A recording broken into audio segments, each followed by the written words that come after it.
എല്ലാവർക്കും നമസ്കാരം. നമ്മളെ പോർഷൻ ട്രാക്കറിനകത്ത് വലിയൊരു അപ്ഡേഷൻ വന്നിട്ടുണ്ട്. കൃത്യമായി അപ്ഡേഷനുകളിൽ വന്ന മാറ്റങ്ങൾ എന്തൊക്കെയാണെന്നുള്ളത് ആദ്യം അറിയണം. അതിന് മുന്നേ തന്നെ നിങ്ങൾ ഏത് ഫോണിലാണോ പോർഷൻ ട്രാക്കർ ഉപയോഗിക്കുന്നത് ആ ഫോണിനകത്താണ് ഈ പുതിയൊരു അപ്ഡേഷൻ കൊണ്ടുവരുന്നത്. സാധാരണ പോലെ തന്നെ പോർഷൻ ട്രാക്കർ അപ്ഡേറ്റ് ചെയ്യുന്നതിന് വേണ്ടി നിങ്ങളുടെ ഫോണിനകത്തുള്ള ഗൂഗിൾ പ്ലേ സ്റ്റോർ ഒന്ന് ക്ലിക്ക് ചെയ്യുക. ആ ഭാഗത്ത് പോർഷൻ ട്രാക്കർ ഒന്ന് സെർച്ച് ചെയ്ത് കഴിഞ്ഞാൽ ന്യൂ അപ്ഡേറ്റ് പോർഷൻ ട്രാക്കർ എന്ന് കാണാൻ സാധിക്കും. ആ ഭാഗത്ത് ക്ലിക്ക് ചെയ്ത് 25.2.7 എന്ന പുതിയ വെർഷനിലേക്ക് ആദ്യം മാറ്റിയെടുക്കുക. അതിനുശേഷം നിങ്ങളെ പോർഷൻ ട്രാക്കർ ഓപ്പൺ ചെയ്ത് കഴിഞ്ഞാൽ ഇത്തരത്തിൽ 25.2.7 എന്നുള്ള സംഖ്യ വന്നു എന്നുള്ളത് കൂടി നിങ്ങൾ ഉറപ്പാക്കണം. അതായത് പുതിയ വേർഷൻ വരുന്ന സമയം ഒരുപാട് മാറ്റങ്ങളാണ് പോർഷൻ ട്രാക്കറിലേക്ക് കടന്നു വരിക. അപ്പോൾ ഈ വരുന്ന മാറ്റങ്ങളൊക്കെ മനസ്സിലാക്കിയാൽ മാത്രമാണ് നമ്മളെ അങ്കണവാടി പ്രവർത്തനങ്ങൾ തടസ്സം കൂടാതെ നമുക്ക് മുന്നോട്ട് കൊണ്ടുപോകാൻ സാധിക്കുകയുള്ളൂ. അപ്പോൾ ഈ ഒരു അപ്ഡേഷനിൽ വലിയൊരു മാറ്റം നമുക്ക് ഭവന സന്ദർശന പേജിലാണ് വന്നിട്ടുള്ളത്. നമുക്കറിയാം പോർഷൻ ട്രാക്കറിലെ തന്നെ എൻട്രികളിൽ ഏറ്റവും എളുപ്പത്തിൽ പെട്ടെന്നും രേഖപ്പെടുത്താൻ കഴിയുന്ന ഒരു എൻട്രി ഭാഗമാണ് ഈ ഭവന സന്ദർശനം എന്നുള്ളത്. കൃത്യമായി ഡ്യൂ ഡേറ്റ് കാണുന്ന സമയം ഭവന സന്ദർശനം നടത്തിയിട്ടുണ്ടെങ്കിൽ നമ്മൾ നടത്തുന്ന സമയം ഒരു കലണ്ടർ മാത്രം ക്ലിക്ക് ചെയ്ത് അതിൽ ആ വിസിറ്റ് ഡേറ്റ് ക്ലിക്ക് ചെയ്ത് സബ്മിറ്റ് കൊടുത്താൽ നമ്മൾ ആ എൻട്രി പൂർത്തിയാകുന്ന സാഹചര്യമാണ് നിലവിലുണ്ടായിരുന്നത്. എന്നാൽ ആ സാഹചര്യത്തിൽ നിന്ന് കൂടുതൽ മാറ്റങ്ങളാണ് ഈ വേർഷനിലേക്ക് വന്നിട്ടുള്ളത്. അതായത് ഇനി മുതൽ ഭവന സന്ദർശനങ്ങൾ നടത്തുന്ന സമയം കൂടുതൽ ചോദ്യങ്ങൾ ഗുണഭോക്താക്കളുമായി ചോദിക്കേണ്ടതായിട്ടുണ്ട്, അവരിൽ നിന്ന് ഉത്തരം തേടേണ്ടതായിട്ടുണ്ട്. ഈ കാര്യങ്ങളൊക്കെ നമ്മൾ ചെയ്യുന്നതാണ്. എന്നാൽ പോർഷൻ ട്രാക്കറിലേക്ക് ഈ കാര്യങ്ങളൊന്നും നാളിതുവരെ നമുക്ക് രേഖപ്പെടുത്താനുള്ള ഓപ്ഷൻ ഇല്ലായിരുന്നു. ആയതുകൊണ്ട് തന്നെ ജസ്റ്റ് ഒരു അംഗൻവാടി വിസിറ്റ് ഡേറ്റും ജസ്റ്റ് ഒരു ഭവന സന്ദർശന വിസിറ്റ് മാത്രമാണ് നമ്മൾ അടയാളപ്പെടുത്തി മുന്നോട്ട് പോകാറുള്ളത്. എന്നാൽ ഈ അപ്ഡേഷനിൽ ഒരുപാട് മാറ്റങ്ങളാണ് ഇതിനകത്തേക്ക് കൊണ്ടുവന്നിട്ടുള്ളത്. സാധാരണ ടീച്ചേഴ്സ് ഇത്തരത്തിൽ ഹോം വിസിറ്റ് രേഖപ്പെടുത്തും പലപ്പോഴും ഭാഷ തിരഞ്ഞെടുക്കുക, അതായത് ഇംഗ്ലീഷിലൊക്കെ ആയിരിക്കും നമ്മൾ പോർഷൻ ട്രാക്കർ കൈകാര്യം ചെയ്യുന്നുണ്ടാവുക. ആ സാഹചര്യത്തിൽ ഇംഗ്ലീഷ് ക്ലിക്ക് ചെയ്ത് മുന്നോട്ട് പോകുന്ന സമയം ഇംഗ്ലീഷിലാണെങ്കിൽ നമുക്ക് ഭവന സന്ദർശനം കാണുന്ന സമയം ഒരുപാട് ചോദ്യങ്ങളുണ്ടാവും. പല ടീച്ചേഴ്സിന് ഇംഗ്ലീഷ് ബുദ്ധിമുട്ടുണ്ടാകുന്ന സാഹചര്യത്തിൽ നമുക്കത് മോർ എന്നുള്ള ഓപ്ഷൻ ക്ലിക്ക് ചെയ്ത് ഇത്തരത്തിൽ ലാംഗ്വേജ് സെലക്ട് ചെയ്യുക, ഭാഷ തിരഞ്ഞെടുത്ത് മലയാളം എന്നാക്കി കഴിഞ്ഞാൽ നിങ്ങൾക്ക് ഹോം വിസിറ്റിൻ്റെ എല്ലാ ഭാഗങ്ങളും മലയാളത്തിലേക്ക് തർജ്ജമ ചെയ്യപ്പെടുമെന്നുള്ളതാണ്. അപ്പോൾ മലയാളത്തിൽ അറിയേണ്ടവർ ഇത്തരം രീതിയിൽ ചെയ്യുക. അപ്പോൾ ഇതിലേക്ക് വന്നിട്ടുള്ള മാറ്റങ്ങൾ എന്താണെന്നുള്ളത് കൃത്യമായി അറിയണമെന്നുണ്ടെങ്കിൽ നമ്മൾ ഇത്തരത്തിൽ പോർഷൻ ട്രാക്കറിൽ നിന്ന് താഴെ കാണുന്ന ഹോം വിസിറ്റ് എന്ന് കാണുന്ന ഈ ബട്ടൺ ക്ലിക്ക് ചെയ്ത് കഴിഞ്ഞാൽ നമുക്ക് ഈ മാസത്തിൽ എത്ര ഹോം വിസിറ്റുകളാണ് നമുക്ക് ഡ്യൂ ആയിട്ടുള്ളത്, അല്ലെങ്കിൽ കഴിഞ്ഞ മാസം ഡ്യൂ ആയിട്ടുള്ളതിൻ്റെ അവസാന ഘട്ടങ്ങളിലേക്ക് കടന്നിട്ടുണ്ടാവും, അതായത് ഏപ്രിൽ മാസത്തോടനുബന്ധിച്ച്. അപ്പോൾ എന്തൊക്കെയാണ് എങ്ങനെയാണെന്നുള്ളത് നിങ്ങൾക്ക് ഇവിടെ കാണാൻ കഴിയും. സ്റ്റാർട്ട് ഡേറ്റും ഡ്യൂ ഡേറ്റ്, അതായത് സ്റ്റാർട്ട് എന്ന് മുതലാണ് നിങ്ങൾക്ക് വിസിറ്റ് രേഖപ്പെടുത്താനുള്ള സമയം അനുവദിക്കുന്നത്. അത് ഏത് വരെയാണ് നമുക്ക് വിസിറ്റ് രേഖപ്പെടുത്താൻ കഴിയുക എന്നുള്ളതാണ് സ്റ്റാർട്ട് ഡേറ്റും ഡ്യൂ ടില്ലും. അതായത് സ്റ്റാർട്ട് ഡേറ്റ് എന്ന് പറഞ്ഞാൽ 3-ാം തീയതി മാർച്ച് മാസം എന്ന് നിങ്ങൾക്ക് കാണാൻ കഴിയും. അപ്പം 3-ാം തീയതി മാർച്ച് മാസം ഈ ഷീബ എന്ന് പറയുന്ന ഗുണഭോക്താവിൻ്റെ ഭവന സന്ദർശനം നിങ്ങൾക്ക് ഇതൊരു ലാക്ടേറ്റിംഗ് ആണെന്ന ചിത്രത്തിൽ നിന്ന് മനസ്സിലാക്കാം. അവരുടെ ഭവന സന്ദർശനം സ്റ്റാർട്ട് ചെയ്തിട്ടുണ്ട് എന്നുള്ളതാണ് മനസ്സിലാക്കേണ്ടത്. ഡ്യൂട്ടിൽ എന്ന് കാണുന്ന താഴത്തെ ഡേറ്റ് നോക്കുക, ഏപ്രിൽ മാസം 2-ാം തീയതി വരെയാണ് ഈ ഗുണഭോക്താവിൻ്റെ വീട് സന്ദർശിക്കാനുള്ള അവസരമുള്ളൂ. അത് മാർക്ക് ചെയ്യാനുള്ള അവസരം പോർഷൻ ട്രാക്കറിലുള്ളൂ. ഇപ്പോൾ എങ്ങനെയാണോ പോർഷൻ ട്രാക്കറിലേക്ക് വിസിറ്റുകൾ വരുന്നത് അത് പ്രകാരം മാത്രമേ നിങ്ങൾക്ക് ഭവന സന്ദർശനം നടത്താൻ കഴിയുകയുള്ളൂ. കാരണം കൃത്യമായിട്ടുള്ള റെക്കോർഡിംഗ് നമുക്ക് സാധ്യമാവണമെന്നുണ്ടെങ്കിൽ ഈ ഡേറ്റിനകം തന്നെ വിസിറ്റ് നടത്തി അത് രേഖപ്പെടുത്തണം. അപ്പോൾ ഈ സാഹചര്യത്തിൽ നമ്മൾ ഈ അതർവരാജ് എന്ന് പറയുന്ന ഗുണഭോക്താവിൻ്റെ വീടാണ് നമ്മൾ സന്ദർശിക്കുന്നതെങ്കിൽ അവിടെ ടീച്ചർ വീടെത്തി. അപ്പോൾ നമ്മൾ വീടെത്തിയതിന് ശേഷം നമ്മൾ കാര്യങ്ങളൊക്കെ ചോദിച്ചറിയുന്നതിന് മുന്നേ തന്നെ വീടെത്തിയ ഉടനെ തന്നെ ഈ വിസിറ്റ് എന്ന് കാണുന്ന ഈ ബട്ടൺ ഒന്ന് ക്ലിക്ക് ചെയ്യുക. ഈ വിസിറ്റ് ബട്ടൺ ക്ലിക്ക് ചെയ്ത് കഴിഞ്ഞാൽ നിങ്ങൾക്ക് ആ അഥർവ് രാജ് എന്ന് പറയുന്ന ഗുണഭോക്താവിൻ്റെ വിശദ വിവരങ്ങൾ അവിടെ കാണാൻ സാധിക്കും. ഈ പറയുന്ന അഥർവ് രാജ് എന്ന് പറയുന്നത് 1 വർഷവും 11 മാസവും പ്രായമുള്ള ഒരു കുട്ടിയാണ്.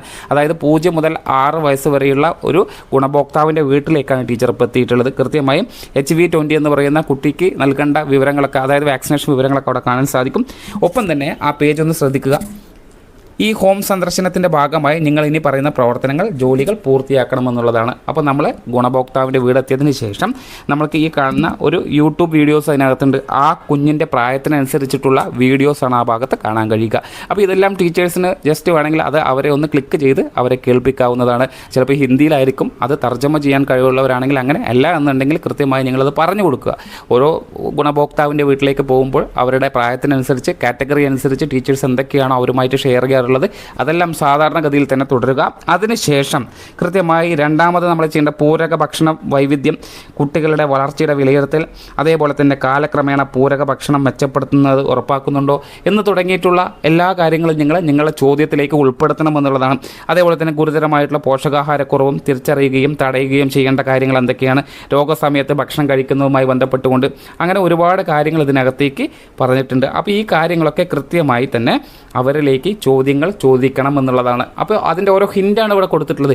നിങ്ങൾ ചോദിക്കുന്ന ചോദ്യങ്ങളിൽ ഏതൊക്കെ ഉൾപ്പെടുത്തണം എന്നുള്ളതാണ്.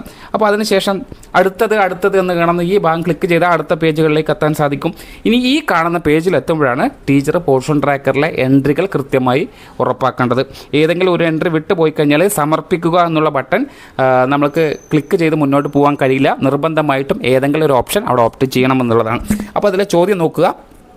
കുട്ടി അല്ലെങ്കിൽ അവളുടെ പ്രായത്തിനനുസരിച്ച് മതിയായ പൂരക ഭക്ഷണം കഴിക്കുന്നുണ്ടോ? ഉണ്ടെങ്കിൽ ഉണ്ട്, ഇല്ലെങ്കിൽ ഇല്ല എന്നുള്ളത് തന്നെ കൃത്യമായി മാർക്ക് ചെയ്യുക. രണ്ടാമത് കുഞ്ഞിന് മുലപ്പാൽ നൽകുന്നുണ്ടോ എന്നുള്ളതാണ്. ഉണ്ടെങ്കിൽ ഉണ്ട്, ഇല്ലെങ്കിൽ ഇല്ല എന്നുള്ളത് മാർക്ക് ചെയ്യുക. കുട്ടിക്ക് പ്രായത്തിന് അനുയോജ്യമായിട്ടുള്ള പ്രതിരോധ കുത്തിവയ്പ്പുകൾ ലഭിക്കുന്നുണ്ടോ എന്നുള്ളതാണ്. ഉണ്ടെങ്കിൽ ഉണ്ട്, അല്ലെങ്കിൽ അല്ല എന്ന് തന്നെ മാർക്ക് ചെയ്യണം. അതേപോലെ തന്നെ ഏർലി ചൈൽഡ്ഹുഡ് സ്റ്റിമുലൈസേഷൻ ECS ചോദ്യങ്ങളുമായി ബന്ധപ്പെട്ടിട്ടുള്ള ചോദ്യമാണ്. അതായത് കുട്ടിക്ക് കളിപ്പാട്ടം വലിക്കുമ്പോഴും കുട്ടി നേരെ നടക്കുന്നുണ്ടോ എന്നുള്ളതൊക്കെയാണ്. അപ്പോൾ അവരുടെ ചലനാത്മകമായിട്ടുള്ള കാര്യങ്ങളാണ്. ഉണ്ടെങ്കിൽ ഉണ്ട്, ഇല്ലെങ്കിൽ ഇല്ല. കുട്ടി വീട്ടുജോലികൾ അനുകരിക്കുന്നുണ്ടോ ഉണ്ട് എന്നുള്ളതാണ്. അതായത് കുട്ടി വീട്ടുജോലി ചെയ്യുന്നുണ്ടോ എന്നുള്ളതല്ല, അത് നമ്മളെ രക്ഷിതാക്കളിൽ നിന്നും ആ അനുകരണം ആ കുട്ടി സ്വീകരിക്കുന്നുണ്ടോ എന്നുള്ളതാണ്. ഉണ്ടെങ്കിൽ ഉണ്ട്, ഇല്ലെങ്കിൽ ഇല്ല എന്നുള്ളത് കൊടുക്കുക. കുട്ടി ഒന്നിലധികമോ ശരീരഭാഗങ്ങൾ നേരിട്ട് അല്ലെങ്കിൽ പുസ്തകങ്ങളിൽ കൃത്യമായി ചൂണ്ടിക്കാണിക്കുകയും പേരിടുകയും ചെയ്യുന്നുണ്ടോ എന്നുള്ളതാണ്. ഉണ്ടെങ്കിൽ ഉണ്ട്, ഇല്ലെങ്കിൽ ഇല്ല. അതിനുശേഷം സമർപ്പിക്കുക എന്ന് കാണുന്ന ഈ ബട്ടൺ അല്ലെങ്കിൽ സബ്മിറ്റ് എന്നുള്ള ബട്ടണായിരിക്കും നിങ്ങൾക്ക് കാണാൻ കഴിയുക. അത് ക്ലിക്ക് ചെയ്തിട്ട് വേണം നിങ്ങൾക്ക് അന്നത്തെ ആ ഗുണഭോക്താവിൻ്റെ ഭവന സന്ദർശനം സക്സസ്ഫുള്ളി പൂർത്തിയാക്കേണ്ടത്. ഇപ്പം നമ്മൾ ഉദാഹരണത്തിലെടുത്തിട്ടുള്ളത് 0 മുതൽ 6 മാസം വരെയുള്ള പ്രായമുള്ള കുട്ടികളുടെയാണ്. എന്നാൽ ഇനി അടുത്ത ഘട്ടത്തിലേക്ക് പോകുന്ന സമയം ഗർഭിണികൾ അല്ലെങ്കിൽ മുലയൂട്ടുന്ന അമ്മ അല്ലെങ്കിൽ മറ്റുള്ള കാറ്റഗറിയിലുള്ള കുട്ടികളാണെങ്കിൽ അവരോട് ചോദിക്കേണ്ട ചോദ്യങ്ങളുമായി ബന്ധപ്പെട്ടിട്ടുള്ള ഹിൻറ്റുകൾ നിങ്ങൾക്ക് തരും. ഒപ്പം തന്നെ ചോദ്യം എന്തൊക്കെയാണ് എന്നുള്ളതും നിങ്ങൾക്ക് ഓരോ പേജുകളിലും വ്യത്യസ്തമായിരിക്കും. അത് അവരുടെ കാറ്റഗറി തിരിച്ചുള്ള ചോദ്യങ്ങളായിരിക്കും. 0 മുതൽ 6 മാസം വരെയുള്ള കുട്ടികളുടെ ചോദിക്കുന്ന ചോദ്യങ്ങളല്ല 6, 8, 3 ചോദിക്കേണ്ടത്. അവരോട് ചോദിക്കേണ്ടതല്ല 3, 8, 6 ചോദിക്കേണ്ടത്. അവരോട് ചോദിക്കേണ്ടതായിരിക്കില്ല ഗർഭിണികളും ലാക്ടേറ്റിംഗ്. അപ്പോൾ ഈ കാര്യങ്ങളൊക്കെ വ്യത്യസ്തമായിരിക്കും, ടീച്ചേഴ്സിന് അറിയാവുന്നതാണ്. അപ്പോൾ ചോദ്യങ്ങൾ ചോദിക്കുന്ന സമയം കൃത്യമായി അത് പോർഷൻ ട്രാക്കർ ഓപ്പൺ ചെയ്ത് തന്നെ ചോദിക്കുക. എന്നാലും നിങ്ങൾക്ക് വേറെ ഡയറിയിലൊന്നും എഴുതി വെക്കാതെ തന്നെ ഡയറക്റ്റായിട്ട് പോർഷൻ ട്രാക്കറിൻ്റെ ഹോം വിസിറ്റ് മൊഡ്യൂളിൽ യഥാസമയം തന്നെ ഇത് മാർക്ക് ചെയ്യാൻ കഴിയും. ഉണ്ടെങ്കിൽ ഉണ്ട്, ഇല്ലെങ്കിൽ ഇല്ല. ഇത്ര മാത്രമേ അടയാളപ്പെടുത്തുന്നുള്ളൂ. വിശദീകരിച്ച് ഒരു പാരഗ്രാഫ് നോട്ടൊന്നും നിങ്ങൾക്ക് എഴുതേണ്ടതായിട്ടില്ല. നേരത്തെ പോലെ ഡേറ്റ് മാർക്ക് ചെയ്യുന്നതിനോടൊപ്പം തന്നെ ഇത്തരത്തിലുള്ള ചോദ്യാവലികൾക്ക് കൃത്യമായിട്ടുള്ള ഗുണഭോക്താവിൽ നിന്നും ഡയറക്റ്റായിട്ട് കിട്ടുന്ന മറുപടിയാണ് നിങ്ങളിവിടെ രേഖപ്പെടുത്തേണ്ടത്. കൃത്യമായി രേഖപ്പെടുത്തി സമർപ്പിച്ചു എന്ന് കൊടുക്കുക. ഇതാണ് നമ്മളെ പോർഷൻ ട്രാക്കറിലേക്ക് ഇന്ന് വന്നിട്ടുള്ള അപ്ഡേഷനിൽ ഏറ്റവും കൂടുതൽ മാറ്റം വന്നിട്ടുള്ള ഒരു ഭാഗം. കൃത്യമായി ഇതറിഞ്ഞാൽ മാത്രമാണ് പോർഷൻ ട്രാക്കറിലെ എല്ലാ പ്രവർത്തനങ്ങളും നല്ല രീതിയിൽ ചെയ്യാൻ കഴിയുകയുള്ളൂ എന്നുള്ളതാണ്. അതുപോലെ തന്നെ പോർഷൻ ട്രാക്കറിലെ പ്രവർത്തനങ്ങൾ കൂടുതൽ സ്മൂത്തായിട്ട് ഉപയോഗിക്കാൻ കഴിയുന്ന രീതിയിലേക്ക് തടസ്സങ്ങളൊക്കെ മാറ്റിയിട്ടുണ്ട് എന്നുള്ളത് മാത്രമേ ഇതിലേക്ക് ആഡ് ഓൺ ചെയ്തിട്ടുള്ളൂ. അപ്പോൾ ഈ കാര്യങ്ങളൊക്കെ ടീച്ചേഴ്സ് കൃത്യമായി മനസ്സിലാക്കിക്കൊണ്ട് പോർഷൻ ട്രാക്കറിൻ്റെ പ്രവർത്തനം ഗുണഭോക്താക്കളിൽ നിന്ന് കിട്ടുന്ന ഫീഡ്ബാക്ക് കൂടി ഉൾപ്പെടുത്തണം എന്നുള്ളതാണ്. അതിൻ്റെ അടിസ്ഥാനത്തിലാണ് ഇതൊക്കെ വന്നിട്ടുള്ളത്. കൃത്യമായി വരുന്ന എല്ലാ അപ്ഡേഷനുകളും യഥാസമയം ഫോളോ ചെയ്യുന്നതിന് നമ്മളെ പോഷക ഭാഷ എന്ന ചാനൽ സബ്സ്ക്രൈബ് ചെയ്യാത്ത ടീച്ചേഴ്സ് ഉണ്ടെങ്കിൽ സബ്സ്ക്രൈബ് ചെയ്യുക. നിങ്ങളുടെ സഹപ്രവർത്തകർക്കും സുഹൃത്തുക്കൾക്കും ഈ ലിങ്കുകൾ ഷെയർ ചെയ്ത് കൊടുത്ത് പരമാവധി നമ്മളെ ടീച്ചേഴ്സിനെ ഈ ചാനലിനകത്തേക്ക് കൊണ്ടുവരുന്നതിന് പ്രത്യേകം ഓർമ്മപ്പെടുത്തുക. താങ്ക്